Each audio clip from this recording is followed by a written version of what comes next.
हम लोग बात कर रहे थे आपका अनुच्छेद 21 और आप पे कहा गया था कि मेनका गांधी, इसके बाद अनुच्छेद 21 में बहुत विकास है और मेनका गांधी के बाद प्रोसीजर एस्टेब्लिश बाय लॉ, इसकी व्याख्या होने के कारण से आपराधिक न्याय प्रशासन इस पर बहुत जबरदस्त अंतर आया है और आपराधिक न्याय प्रशासन में बहुत सुधार ये भी दिखाई दिए हैं। लेकिन अनुच्छेद 21 की जो व्याख्या मेनका गांधी में आई, उसके बाद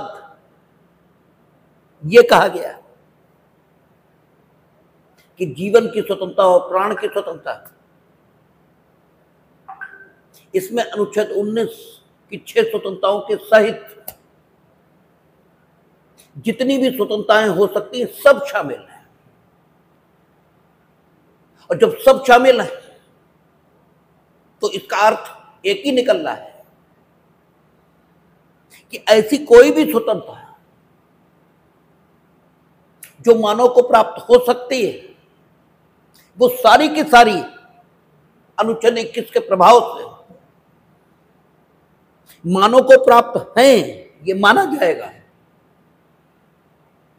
और अगर ऐसा मान लिया गया तो यदि एक भी स्वतंत्रता इसको खत्म आपको करना है तो इसके लिए प्रोसीजर एस्टेब्लिश बाय लॉ यही चाहिए, इसके अलावा कोई तरीका हो ही नहीं सकता जिसके आधार पर आप एक भी स्वतंत्रता का वायलेशन कर पाए, क्योंकि 6 के सहित सारी जितनी हो सकती है सब प्राप्त है। क्योंकि स्वतंत्रता कोई ऐसी चीज नहीं थी जो किसी ने दी हो, ये तो ईश्वर के हाथ से मिली हुई थी। आपने दी ऐसा तो है नहीं, और जब आपने दी नहीं तो फिर उस पर प्रतिबंध यदि आप लगाते हैं तो आपको प्रोसीजर एस्टेब्लिश बाय लॉ इसका पालन करना ही होगा। और जब यह व्याख्या आई तो यह कहना अनावश्यक लगता है, हालांकि यही कहा जाता है परंपरागत तौर पर, लेकिन ऐसा कहना अनावश्यक है कि जितने फंडामेंटल राइट अभिव्यक्त रूप से वर्णित उनके उपयोग के लिए जिन अधिकारों की आवश्यकता है वे भी फंडामेंटल राइट माने जाएंगे, ये बात ही कहनी गैर जरूरी हो जाती है। क्योंकि सीधी सी बात है, जो प्राण की स्वतंत्रता, दैहिक स्वतंत्रता, इस शब्द में सब कुछ शामिल हो गया। जितनी स्वतंत्रता है, जो कुछ हो सकता है, सब शामिल है। तो फिर ये कहना कि जो अभिव्यक्त रूप से वर्णित फंडामेंटल राइट है उसके उपयोग के लिए जो कुछ जरूरी है वो भी फंडामेंटल राइट है, ये तो गैर जरूरी हो गया। इसका मतलब ही क्या बचा? तो सीधी सी बात है, जब सब कुछ प्राप्त ही है, सारे फंडामेंटल राइट जो कि वर्णित हैं वे भी, और जो उनके उपयोग के लिए जरूरी है वे भी, बस करना तो सिर्फ इतना ही है कि अगर आप उन्हें सीमित करना चाहते हैं तो उस प्रक्रिया का अनुपालन करें जो कॉन्स्टिट्यूशन ऑफ इंडिया में उन्हें सीमित करने के लिए दी गई। और उसके लिए उन्होंने कहा कि प्रोसीजर एस्टेब्लिश बाय लॉ, और प्रोसीजर एस्टेब्लिश बाय लॉ कैसा होना चाहिए, वो भी मेनका गांधी ने कह दिया कि because there is a interrelation between article 14, 19 and 21, that is why that law must be just, fair and reasonable. क्योंकि कानून हिस्टोरिकली या फिलोसफिकली कभी अतार्किक माना ही नहीं गया, या यूं कहें जो कुछ अतार्किक है वो कानून है, ये कभी स्वीकार ही नहीं हुआ मानव इतिहास। इसलिए जब आप कहते हैं procedure establish by law, meaning thereby your law and your procedure of law both must be just, fair and reasonable. ये सारी स्थिति उभर कर सामने आई और फिर बार बार चर्चा शुरू हुई, और यह भी कहा मेनका गांधी ने कि जीवन इस शब्द का एक विस्तृत अर्थ हो सकता है, स्वतंत्रता इस शब्द का एक विस्तृत अर्थ हो सकता है, और एक इनके सीमित अर्थ हो सकता है। जीवन का अर्थ एक ये भी हो सकता है कि सिर्फ जिंदा रहना, सिर्फ जिंदा रहना। किन परिस्थितियों में जिंदा रहना? अभावों के साथ जीना या प्रभावों के साथ जीना, या युक्ति संगत आवश्यकताओं की पूर्ति के साथ जीना, यानी सुविधा युक्त जीवन, दुविधा युक्त जीवन और आवश्यक सुविधाओं से युक्त जीवन। ये तीनों बातें हो सकती हैं। तो इनमें से जिंदगी, इसका क्या अर्थ अनुच्छेद 21 में स्वीकार हो, यह भी विचार का विषय ये बन गया। स्वतंत्रता चूंकि वही विषय था मुख्य रूप से मेनका गांधी में, क्योंकि विदेश जाने की स्वतंत्रता उसी का वायलेशन हो रहा था। AK गोपालन में दैहिक स्वतंत्रता वही सीमित थी, इसलिए स्वतंत्रता इस पर मेन कंसीडरेशन दोनों केस में था। तो स्वतंत्रता के बारे में तो कह दिया कि जितने प्रकार की हो सकते हैं सब शामिल है, लेकिन लाइफ, इसका क्या मतलब हो सकता है, इसके बारे में चर्चा शुरू तो हुई, लेकिन बाद में विकास की जिंदगी, इसका अर्थ क्या हो सकता है, लेटर जो ईयर्स आए हैं उनमें इस जिंदगी शब्द का अर्थ जुडिशियली हिंदुस्तान के सामने रखा गया। प्रमुख मुकदमे Francis Coralie versus Delhi administration, Bandhua Mukti Morcha versus union of India,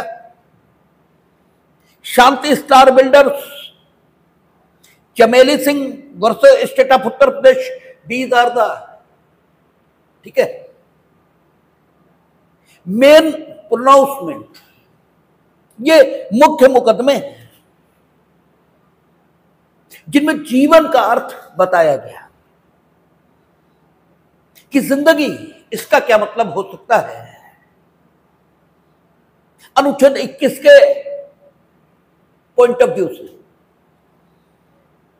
और फिर जिंदगी का जो मतलब निकलेगा, उस जिंदगी को लेने के लिए आपको क्या करना पड़ेगा, प्रोसीजर एस्टेब्लिश बाय लॉ, और प्रोसीजर एंड लॉ, ठीक है, both must be according to article 14, ये होना ही चाहिए, अदरवाइज आप जिंदगी नहीं ले सकते। कोर्ट ने Francis Coralie versus Delhi administration में, it is the first case जिसमें पहली बार जिंदगी का मतलब ये बताते हुए कहा है, और ये अमेरिकन केस संभवतः हमने कहा था मुन वर्सेस एलियंस शायद वही है। अमेरिकन केस उससे प्रभावित होकर फ्रांसिस्को रैली में जुडिशियल डिसीजन आया है और उसमें कहा है कि जिंदगी का अर्थ सिर्फ प्राण रक्षा ये नहीं हो सकता, क्योंकि ये तो जिंदगी का मिनिमम अर्थ है कि किसी की मृत्यु ये कारित नहीं की जाएगी without procedure established by law. जिंदगी का मतलब गरिमापूर्ण जीवन, डिग्निटीफुल लाइफ। ये शब्द पहली बार फ्रांसिस्को रैली में इस्तेमाल हुआ है और नबियों तो भी इसी प्रकार से समझा जाना चाहिए था हमेशा से, लेकिन हमेशा से इस ढंग से समझने की आदत हम लोगों को नहीं रही है, क्योंकि हम तो कई बार बोलते आए कि अगर हम लोगों को चीजों को ठीक संदर्भों में समझने की आदत रही होती तो एकदम सच्चा इस शब्द का प्रयोग नहीं करते हम लोग, ठीक है, क्योंकि सच्चा अगर एकदम नहीं है तो फिर वो अर्ध सत्य है और अर्ध सत्य का मतलब झूठ होता है, ठीक है ना। अर्ध सत्य का मतलब सत्य नहीं होता, ठीक है। ये तो बोलने की आर्ट है, ये तो बोलने की कला है जो सभ्य लोग इस्तेमाल करते हैं। सभ्य यानी तथाकथित सभ्य, जो जिन्हें हम धूर्त कहते हैं अपनी भाषा में। झूठ बोल रहे हैं, ठीक है, और हम झूठ बोल रहे हैं इस आरोप से मुक्ति के लिए दो बातें सिर्फ उसमें सच कह दी, 100 बातें कही कुल, 2 सच कही, 98 झूठ, और ये कह दिया अर्ध सत्य बोले। या चलो 50 सच सही कही, 50 झूठ कही, लेकिन जो सही कही वे महत्वहीन है,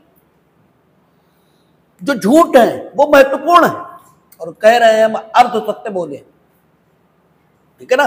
तो हम लोगों की आदत चूंकि उस ढंग की नहीं रही, इसलिए फ्रांसिस्को रैली में यह बात कही गई और इस बात को कहा जाना महत्वपूर्ण माना गया। अन्यथा जिंदगी का अर्थ सिर्फ मृत्यु से सुरक्षा, ये पिनल लॉज में तो लिया जाना चाहिए, ठीक है ना, कि किसी के जीवन को नहीं लिया जाएगा बिना कानून की प्रक्रिया के। ये दांडिक विधियों के अर्थ में तो अर्थान्वयन स्वीकार होना चाहिए। शेष सब जगह जिंदगी का अर्थ यही होना चाहिए कि गरिमापूर्ण जीवन, लेकिन चूंकि हम लोगों की आदत ही नहीं है ठीक से बात करने की, इसलिए फ्रांसिस्को रैली में अनुच्छेद 21 की व्याख्या एक बार मेनका गांधी में आने के बाद जिंदगी को डिफाइन करते हुए कोर्ट ने कहा कि जिंदगी का अर्थ है गरिमापूर्ण जीवन, और बस दिस इज द लाइन। यहीं से रास्ता खुल जाएगा। Right to privacy, right to decent environment, right to education, right to health, ठीक है, इन सारी बातों को करने का, क्योंकि गरिमापूर्ण जीवन इन चीजों के अभाव में कभी भी सुनिश्चित नहीं हो सकता, कभी नहीं हो सकता। और दिस इज द लाइन जो अनुच्छेद 21 को एक ग्रोइंग आर्टिकल बना देगा, ठीक है ना। ये ग्रोइंग आर्टिकल है, लगातार अनुच्छेद 21 का एक्सपेंशन हो रहा है और ये सदा सर्वदा चलने वाला है, इस पर कभी रोक नहीं आएगी। और सदा सर्वदा चलने वाला है, इसका कारण यह है कि परिस्थितियां बदलेंगी, रोज साइंटिफिक इन्वेंशंस होंगे। आज आपको यह लग सकता है मेरी बात, ठीक है, आश्चर्य में डाल सकती है। लेकिन या मेरी बात अतिशयोक्ति लग सकती है, लेकिन हो सकता है 100 साल बाद, 200 साल बाद ऐसा समय आए। क्योंकि अगर कुछ समय पहले, एक 50 साल, 60 साल, 70 साल पहले कोई ये कहता है कि आप अपने हाथ में थमी हुई किसी चीज पर कुछ लिखेंगे, एक बटन दबाएंगे और वो लिखी हुई चीज लाखों किलोमीटर दूर बैठे आदमी के हाथ में थमे इंस्ट्रूमेंट में सेकंड्स में पहुंच जाएगी, वहां फ्लैश होना शुरू हो जाएगी, तो इस पे आपको किसी को विश्वास नहीं आता। लेकिन आज मैसेजिंग इसी परिणाम को उत्पन्न कर रही है।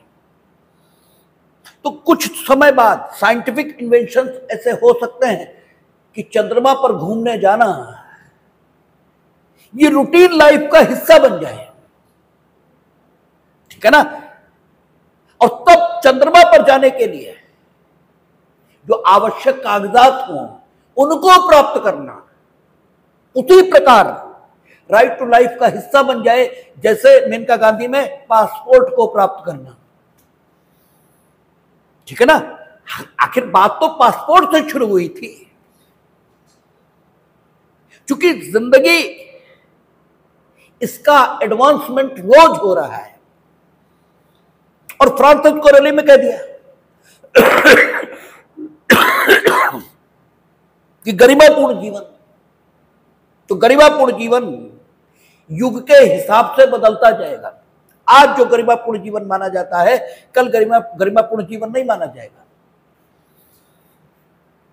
ठीक है। हमने आपसे कई बार कहा कि आदमी हमेशा एक सा था, न कल का आदमी बेहतर था और न आज का आदमी खराब है, न आज का आदमी बेहतर है न कल का आदमी खराब था। आदमी हमेशा से आदमी जैसा ही है, ठीक है। आज उसमें कार की आकांक्षा दिखाई देती है, तो 200 साल, 50, 500 साल पीछे उसमें घोड़े की आकांक्षा दिखाई देती थी। क्यों? तब कार थी ही नहीं, कार के स्थान पर घोड़ा था, ठीक है। आज डीएम साहब को चलने के लिए सरकारी गाड़ी मिलती है, तब सरकारी अधिकारियों को चलने के लिए शासन की ओर से घोड़ा और रथ ये मिलते थे, ठीक है। तो बेसिक फर्क कभी नहीं है, ठीक है। बेसिक बात तो एक ही जैसी रहती है। तो आदमी तो सदा और सर्वदा से एक ही जैसा है। गरिमापूर्ण जीवन, ठीक है, ये समय के मुताबिक बदलेगा। उस समय घोड़ा रखना गरिमापूर्ण समझा जाता था, आज मोटरसाइकिल रखना गरिमापूर्ण समझा जाता है। तो इस प्रकार के अंतर तो दिखेंगे, लेकिन मूल वृत्ति आदमी की एक ही रहेगी। इसलिए गरिमापूर्ण जीवन, इसका अर्थ हमेशा सुविधाओं से युक्त जीवन यही रहेगा। और सुविधाएं समय के मुताबिक बदलती जाएंगी, और उन सुविधाओं में किसी प्रकार की कटौती यदि आप करना चाहेंगे तो प्रोसीजर इस्टेब्लिश बाय लॉ किसी से करनी पड़ेगी। इसके अलावा कोई रास्ता नहीं है। इसलिए यह कहा जाता है कि अनुच्छेद 21 लगातार ग्रोइंग आर्टिकल है। ये इसमें ये नहीं कह सकते कि बस आज की डेट पर इसकी प्रगति समाप्त हो गई है, तो कहा ही नहीं जा सकता।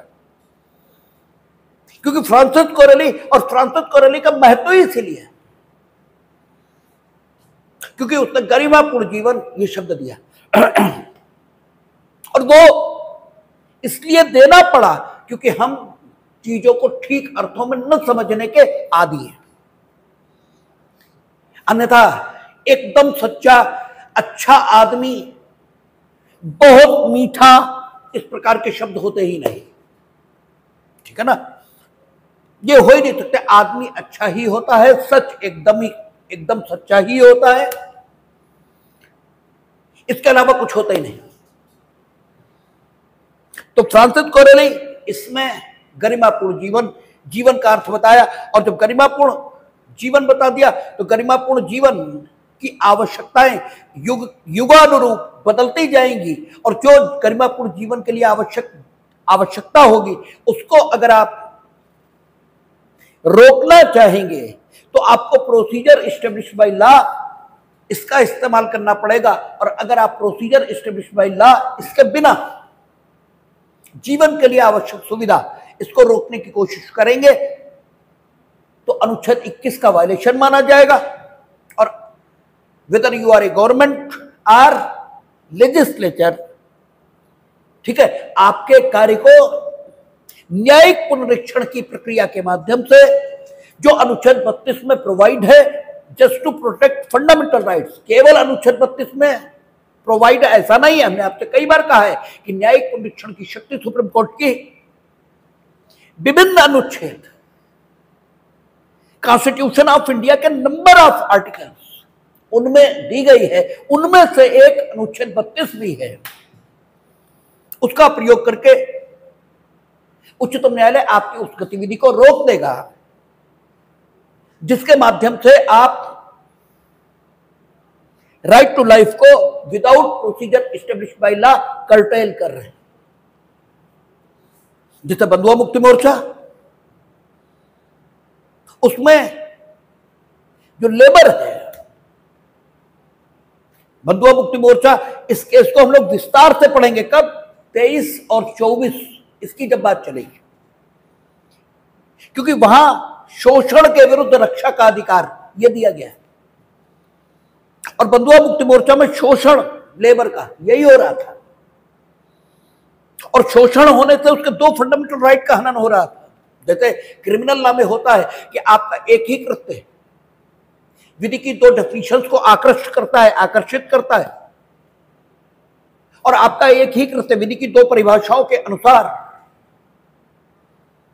अपराध माना जा सकता है, और आप दोनों के लिए दोष सिद्ध किए जा सकते हैं। हाँ, ये ठीक है कि दोष सिद्ध होने के बाद जब आपको दंड देने की बात आएगी तो पुरानी आईपीसी की धारा 71 उसके प्रावधानों का ध्यान रखा जाएगा।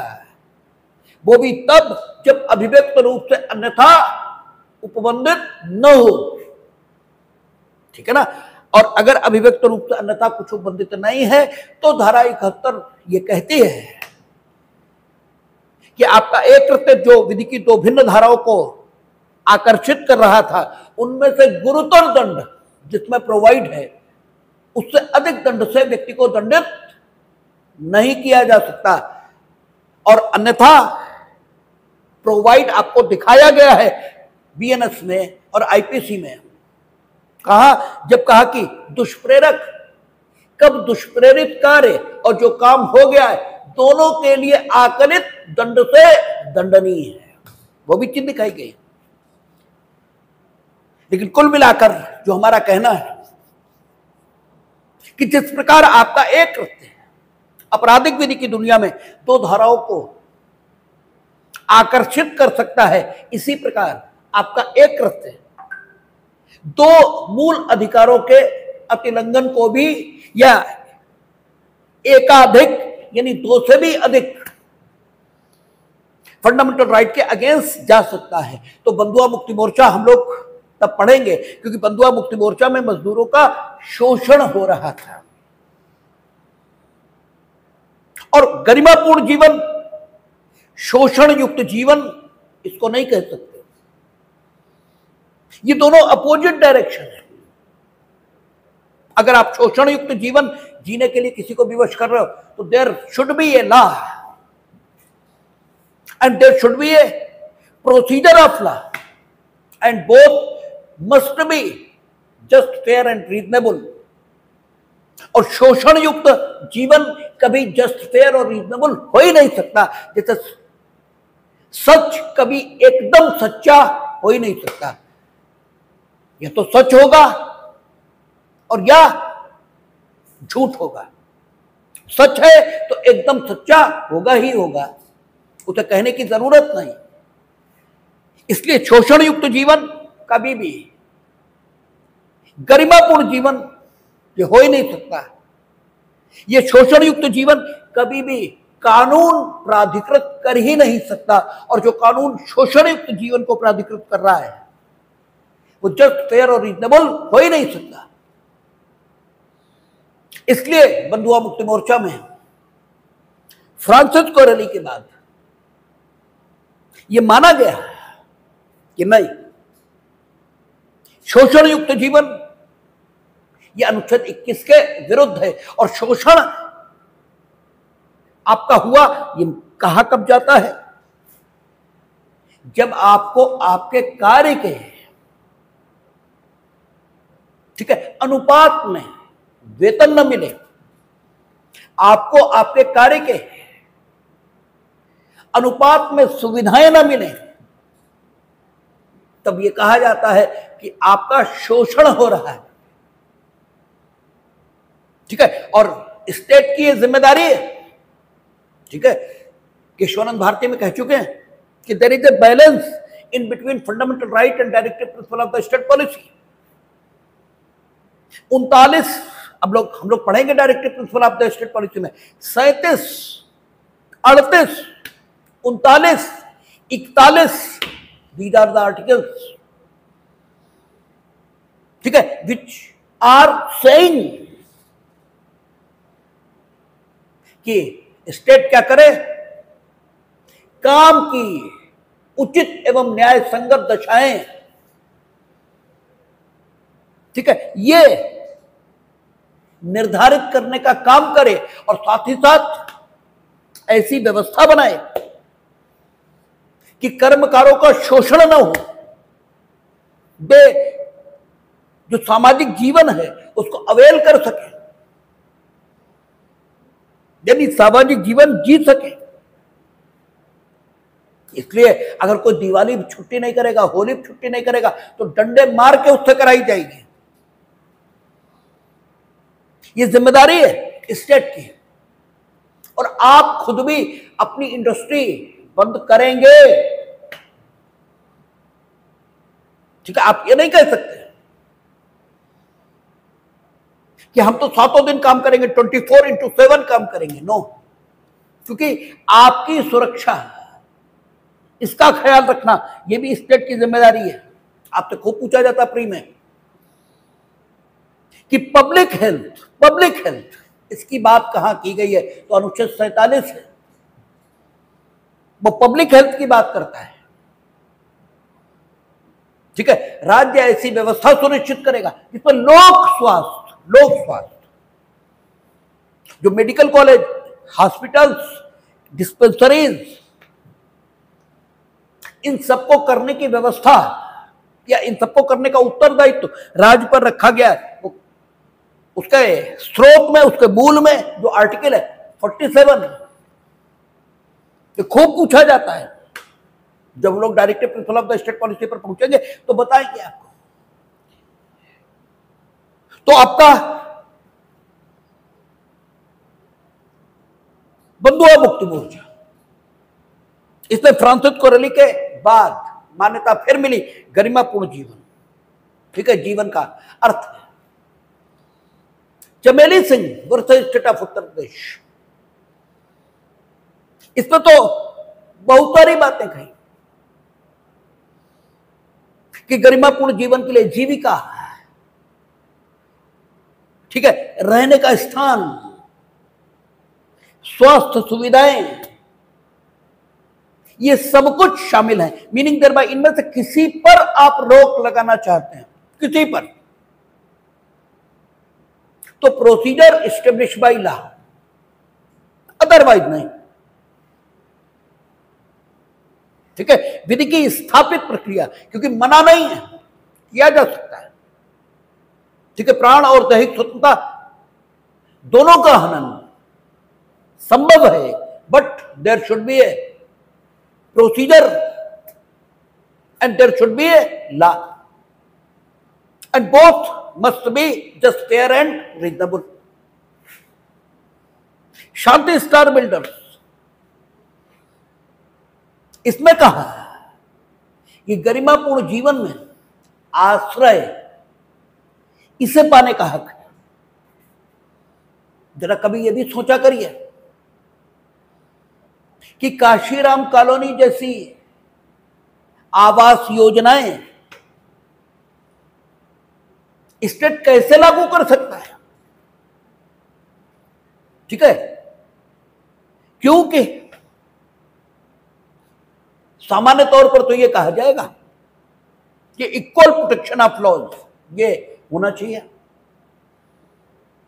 ठीक है, आप इनको घर बना कर दोगे, हमें नहीं दोगे, क्यों? हम ही से पैसे लोगे टैक्स के तौर पर और इन्हें घर बना के दोगे और हमें 2 रुपए नहीं दोगे, तो ये किस ढंग से न्यायोचित कहा जा सकता है? ठीक है, तो फिर आपको ध्यान में आएगा कि अनुच्छेद 14 वर्गीकरण की बात करता है। ठीक है, वर्गीकरण की इजाजत देता है इफ दैट इज रीजनेबल। ठीक है, तो चूंकि वे भी इस देश के नागरिक और उन्हें गरिमापूर्ण जीवन ये देना है, और गरिमापूर्ण जीवन में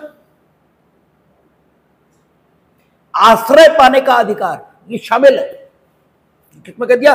शांति स्टार बिल्डर्स। हालांकि वो कॉन्टेक्स्ट डिफरेंट है, वो कॉलोनाइजर के द्वारा डेवलप कॉलोनी है जिसमें proper ventilation, proper park, proper roads, proper सुविधाएं ये नहीं दी गई हैं।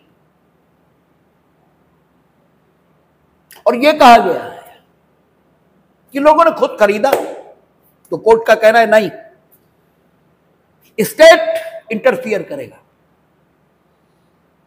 ठीक है, स्टेट ने नगर नियोजन का पूरा कानून बना रखा है, आपको ऐसे ही कॉलोनी डेवलप करनी पड़ेगी, ये सुविधाएं आपको देनी ही होंगी, क्योंकि उन्होंने कहा कि मनुष्यों के रहने का स्थान पशुओं के रहने के स्थान से अलग होता है। पशुओं को जो आश्रय स्थल चाहिए सिर्फ शरीर की रक्षा, इतना। ठीक है, लेकिन मनुष्य को जो आश्रय स्थल चाहिए वो ऐसा चाहिए जिसमें प्रॉपर वेंटिलेशन हो, यानी उसका मानसिक विकास ये भी हो सके, शरीर सुरक्षित रहे, सिर्फ इतना नहीं। शरीर सुरक्षित रह सकता है बहुत जगहों पर, लेकिन सफाई ना हो, अच्छा था, ठीक है, हवा और प्रकाश के आने जाने की सुविधा ना हो, तो आदमी वहां बेहतर फील नहीं करता, और फिर आदमी के तौर पर जो उसका चिंतन होना चाहिए वो नहीं होता।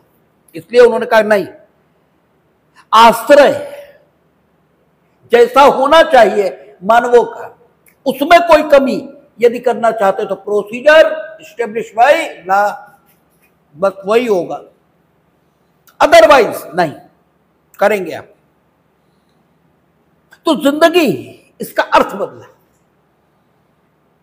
ठीक है, फिर सवाल उठा, आखिर आप चीजों को कितना भी आगे बढ़ा दें, लेकिन जेब का ख्याल रखना ही पड़ेगा।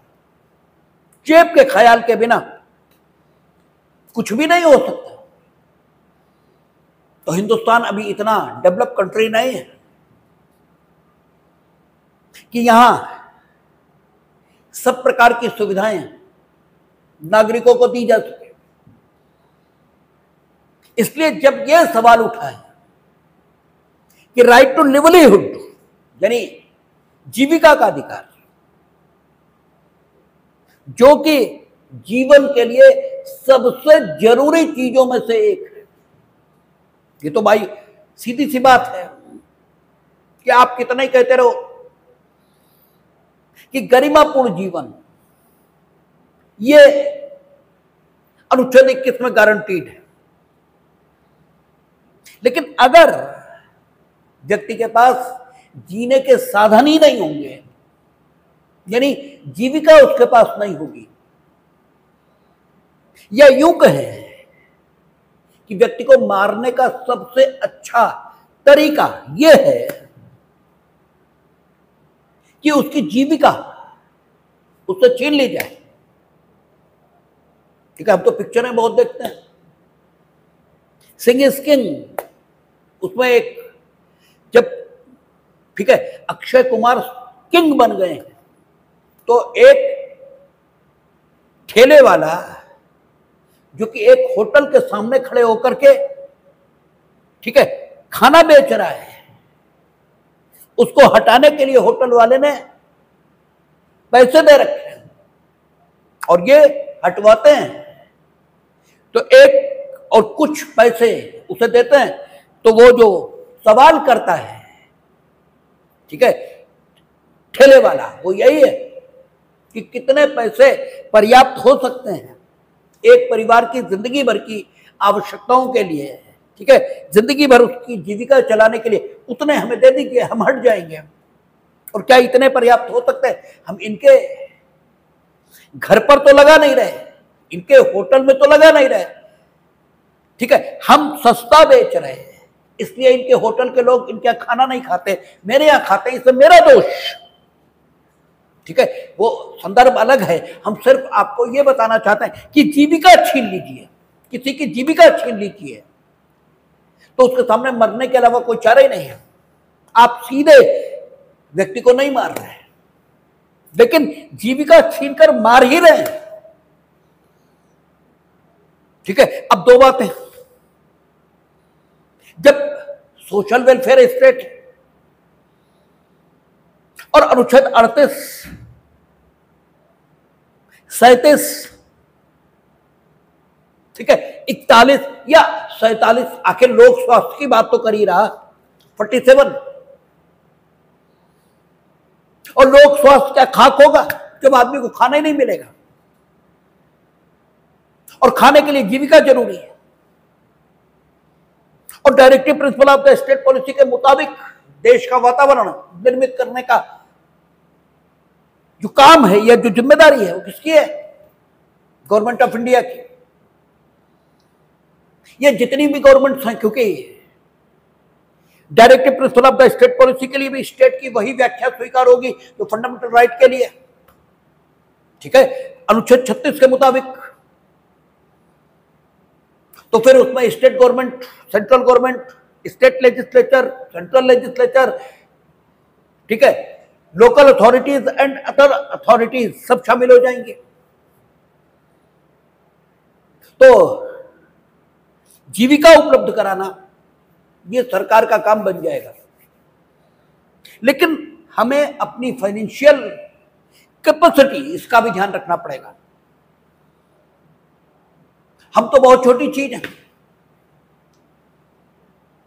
कल हम दुनिया की बड़ी बड़ी अर्थव्यवस्थाओं का तुलनात्मक अध्ययन देख रहे थे, तो फ्रांस और अमेरिका, वहां भी बेरोजगारी हमसे ज्यादा है।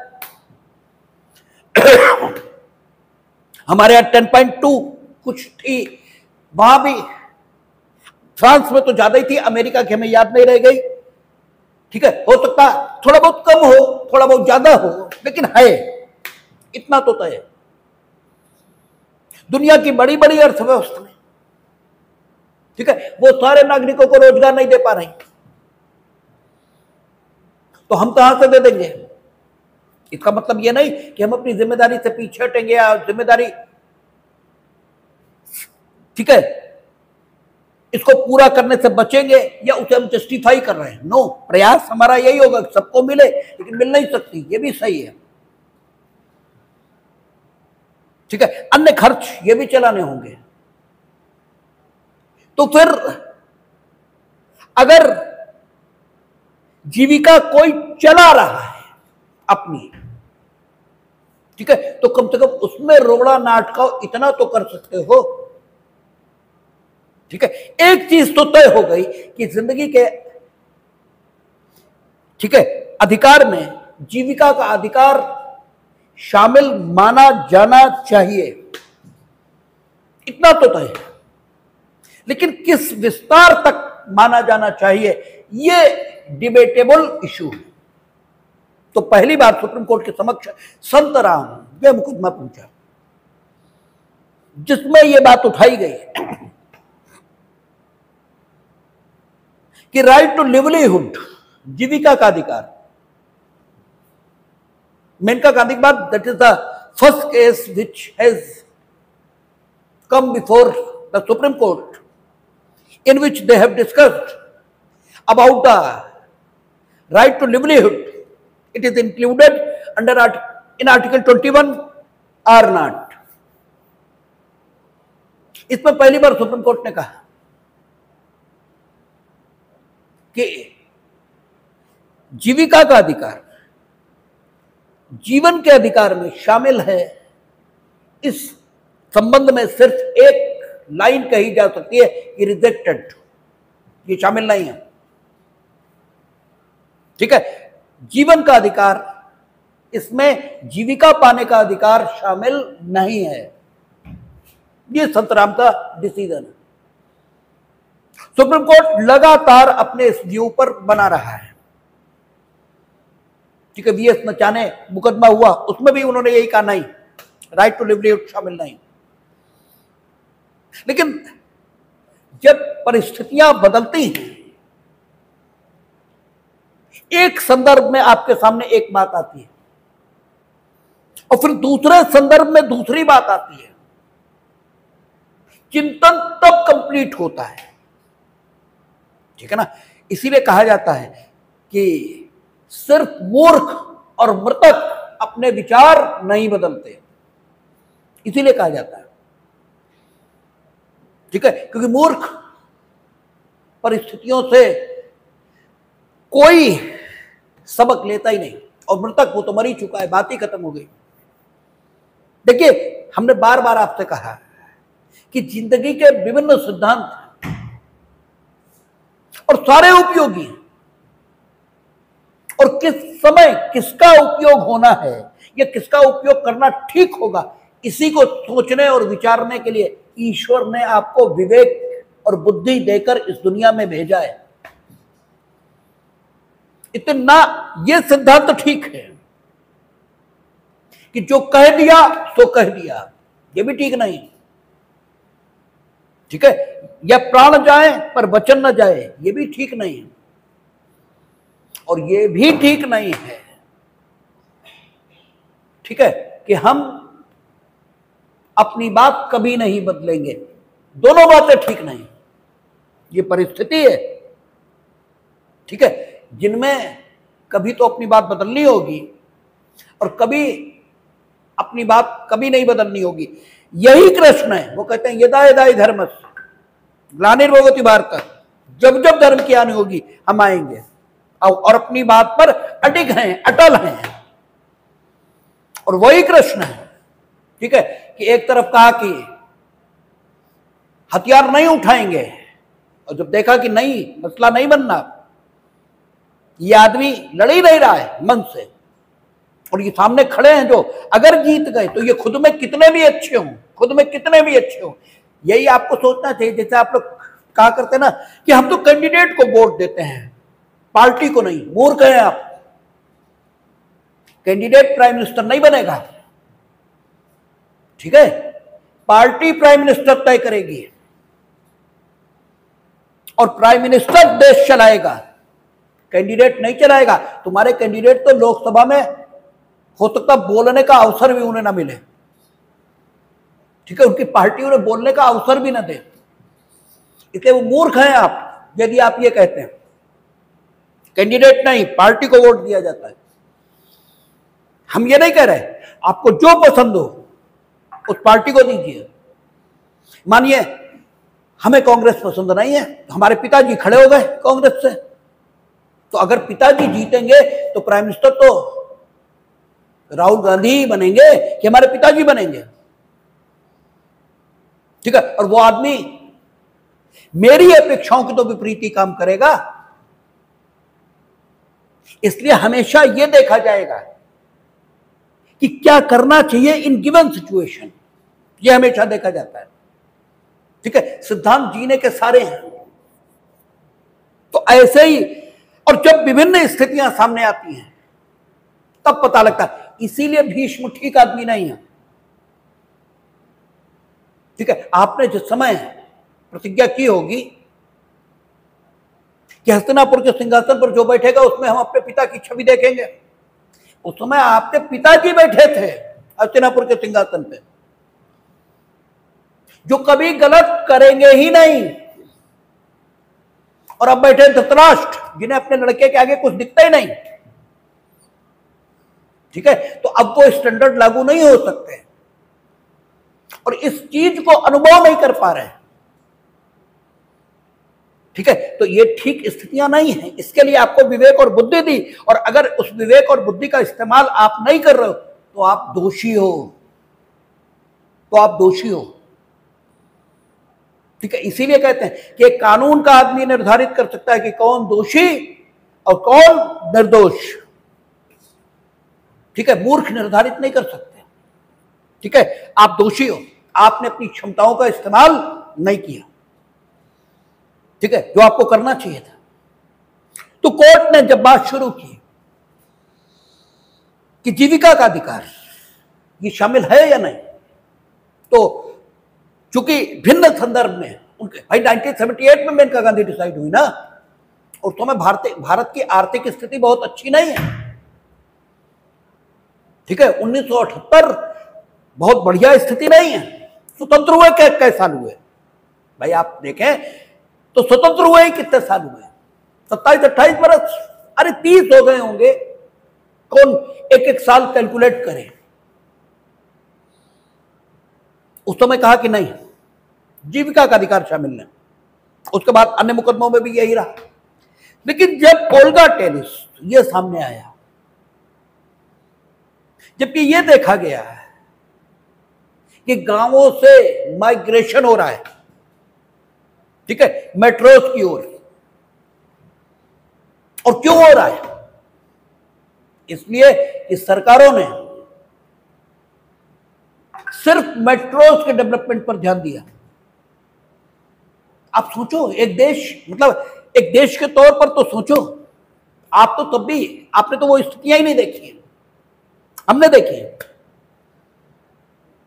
ये मालूम ही नहीं था, हम अतिशयोक्तिपूर्ण वर्णन नहीं कर रहे, ये मालूम ही नहीं था कि गली बनवाना भी सरकार की जिम्मेदारी होती है। मालूम ही नहीं था।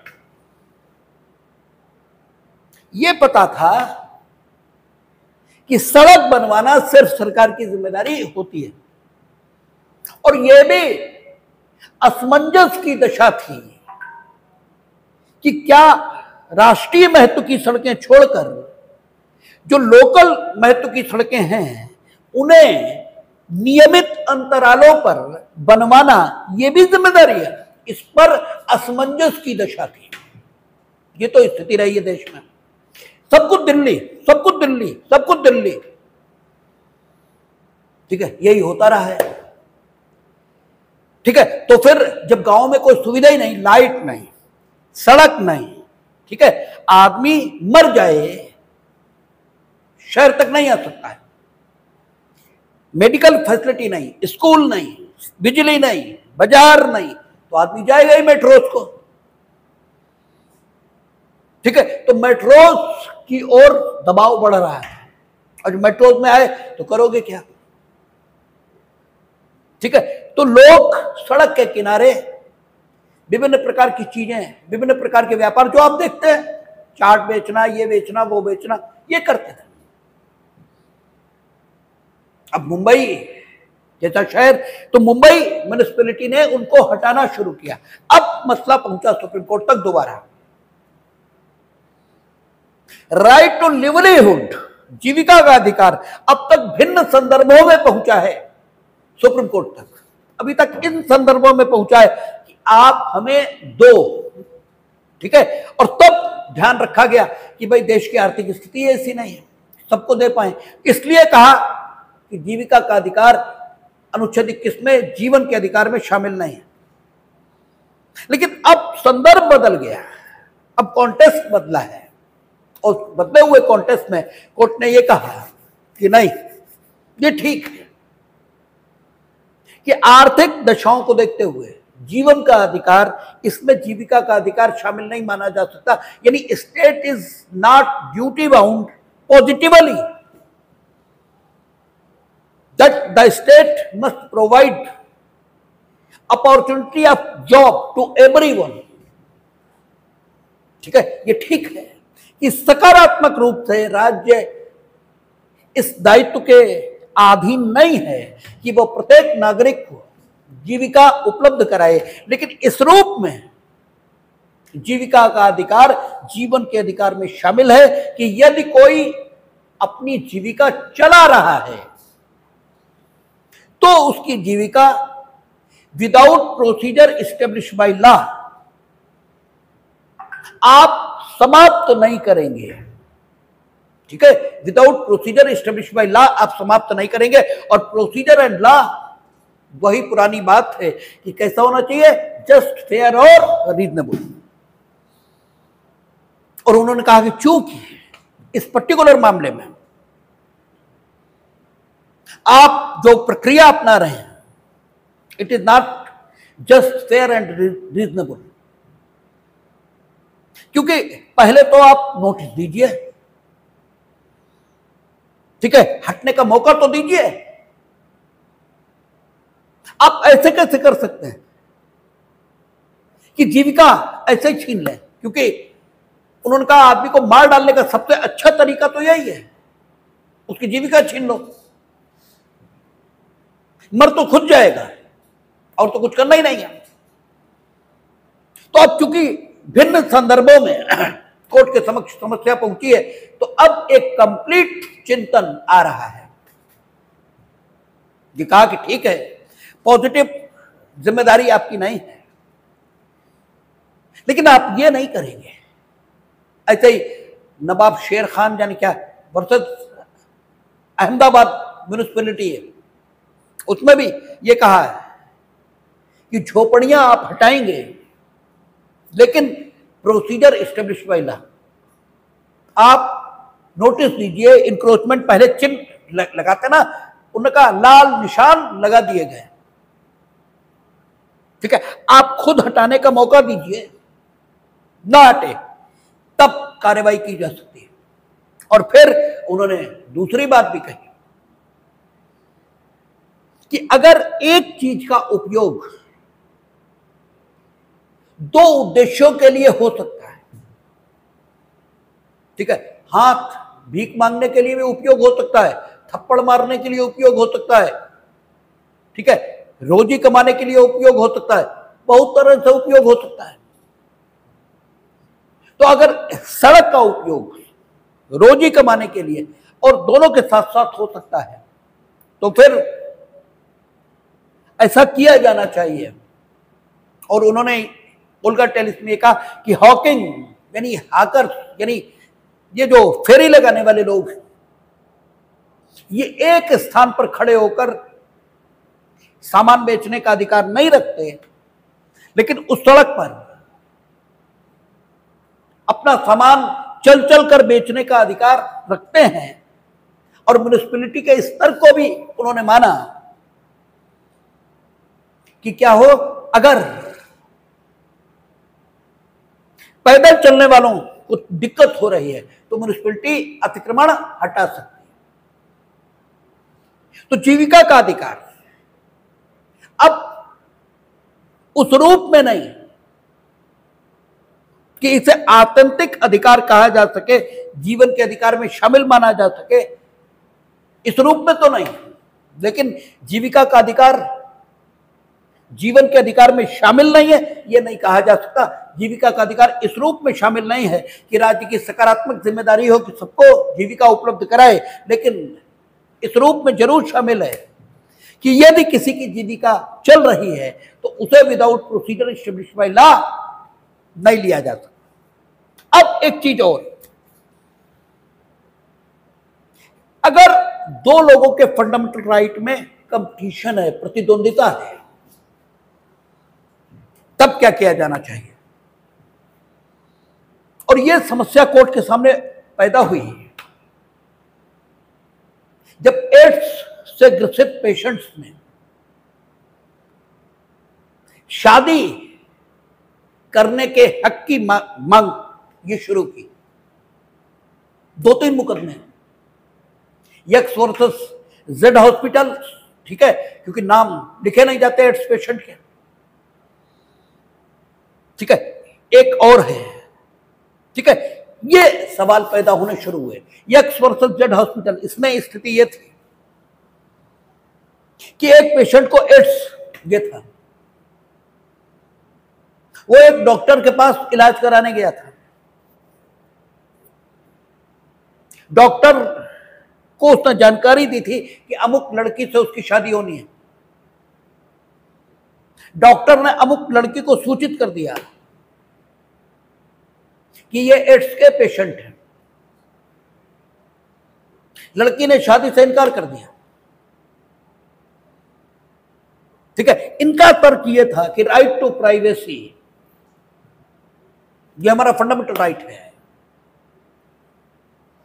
ठीक है, लिमिटेड अर्थों में, और ये प्रोफेशनल सीक्रेट था, इनको डिस्क्लोज नहीं करना चाहिए। और शादी करने की जो स्वतंत्रता है वो अनुच्छेद 19 की 6 स्वतंत्रताओं में न हो, लेकिन दैहिक स्वतंत्रता इसमें शामिल है, क्योंकि सारी स्वतंत्रताएं उसमें हैं। इन्होंने अननेसेसरी मेरे फंडामेंटल राइट को वायलेट किया है, और वायलेशन के अगेंस्ट डैमेज मिल सकते हैं, यह आपको बताया गया है अनुच्छेद 21 में।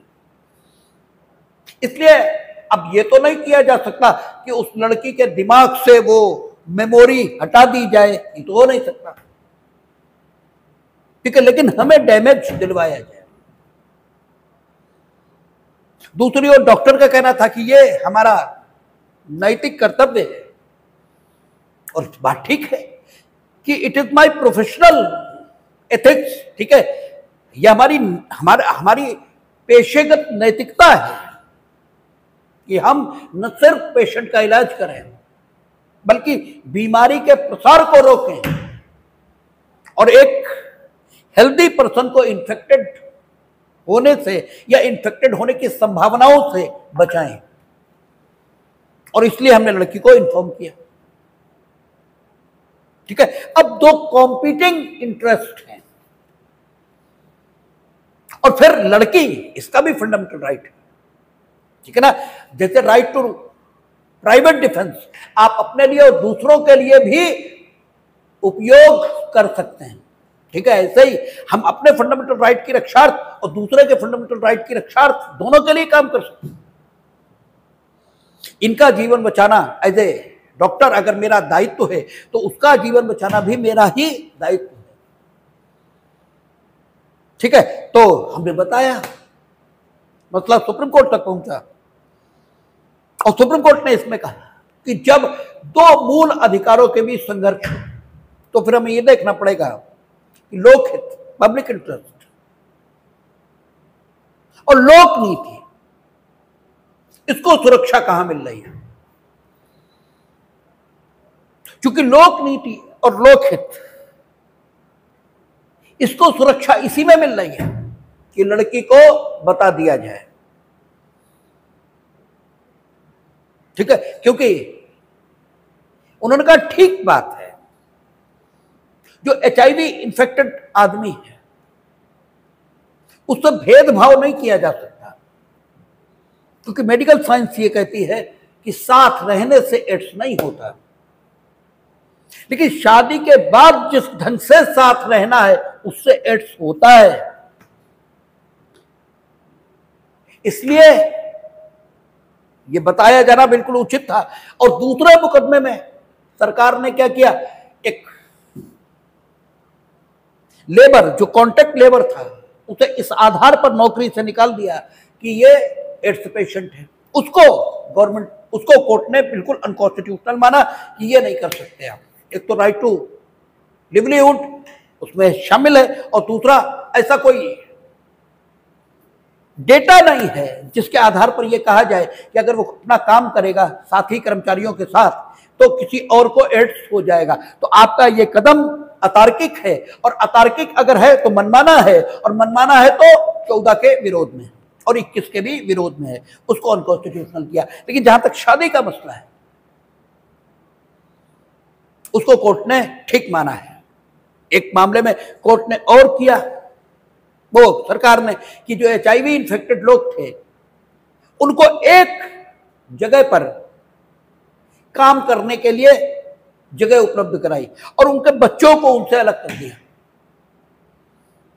तो कोर्ट ने कहा यह भी जस्टिफाइड है, बच्चों से मिलने की सुविधा दी जाए, ठीक है, वो सारी बातें ठीक है, लेकिन बच्चे का परम संरक्षक तो राज्य ही है, इसलिए ये सारी चीजें ठीक हो सकती हैं, लेकिन मिलने की सुविधा रहेगी। ऐसा नहीं होगा कि मिलने की सुविधा न रहे, ठीक है। तो आप देख रहे हैं कि अनुच्छेद 21 लगातार बढ़ता जा रहा है। इसमें जीविका का अधिकार, इसमें शादी करने का अधिकार, इसमें ठीक है अच्छा अकोमोडेशन, निवास स्थान पाने का अधिकार, ये सारे अधिकार शामिल हैं। लेकिन 2-3 बड़े इंपॉर्टेंट अधिकार रह गए। एक पॉल्यूशन, राइट टू प्राइवेसी, ठीक है, ये इंपॉर्टेंट हैं, छूट रहे हैं। तो चलो एक दिन और सही, कल 100% ईश्वर ने चाहा, भगवान ने कृपा रखी तो इसे कंक्लूड कर लेंगे, क्योंकि 2-3 ये बहुत इंपॉर्टेंट है, इन पर चर्चा हो जाएगी, क्योंकि इन पर लीगल एसे आपसे पूछा जाएगा जब भी पूछा जाएगा। और लीगल एसे जब आप लिखेंगे, बहुत इसमें नहीं पूछा जाएगा, लेकिन लीगल एसे पूछा जाता है, और जब लीगल एसे पूछा जाता है तो फिर आपको लिखना होता है, तब आपको मटेरियल चाहिए लिखने के लिए, ठीक है, और वो एसे फॉर्म में लिखा जाता है, इसलिए वो थोड़ा अलग होता है। तो इसलिए कल चर्चा और कर लेंगे इस पर और फिर समाप्त करेंगे, देखेंगे।